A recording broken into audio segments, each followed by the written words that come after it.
nous a permis de lui exposer les versets chaque fois qu'il nous exposait une vérité scientifique et chaque fois il l'approuvait. Au terme de son entretien, nous lui avons posé une dernière question. Vous venez de voir, professeur, l'exposé des vérités de l'astronomie moderne après que l'homme ait recouru à l'utilisation de ses appareils, de ses fusées, de ses navettes spatiales. Et après toutes ces découvertes que vous venez de voir, vous savez également comment toutes ces vérités étaient contenues dans le texte du Coran il y a 1400 ans. Qu'en pensez-vous? Il s'agit là d'une question très délicate et à laquelle je n'ai cessé de penser depuis notre départ ici. Je suis sincèrement très ému de voir comment certaines écritures anciennes paraissent conformes à l'astronomie moderne d'une manière qui retient l'attention. Je ne suis pas un spécialiste de l'histoire de l'humanité de manière à connaître avec précision les conditions qui prévoyaient il y a 1400 ans.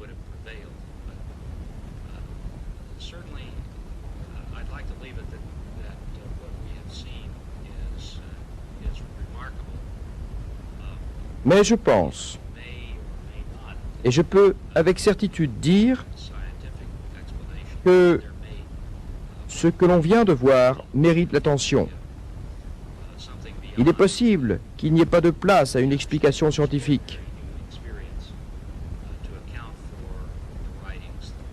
Il pourrait y avoir une autre chose qui dépasse notre perception en tant qu'expertise ordinaire,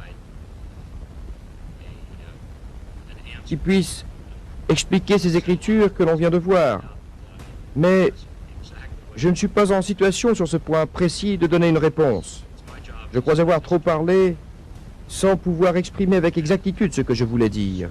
Et il est de mon devoir en tant que scientifique de rester indépendant par rapport à des problèmes précis.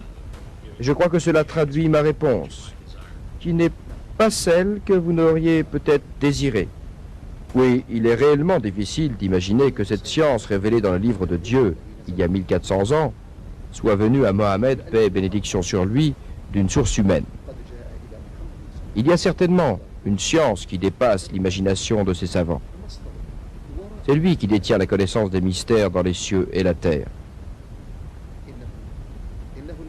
Nous sommes, comme nous venons de le voir à travers les multiples rencontres avec ces scientifiques et savants, à l'ère d'une nouvelle ère. Ce sera celle de la religion véritable, de la science véritable, et il ne peut y avoir de contradiction ni de position entre cette religion et cette science, et c'est cela que les savants musulmans ont affirmé à travers les siècles. Il ne peut pas y avoir de contradiction entre une vérité scientifique formelle et une vérité formellement établie par la Sharia, dans sa formulation comme dans sa signification. S'ils disent que nous sommes à l'ère de l'espace et de la bombe, nous pouvons quant à nous affirmer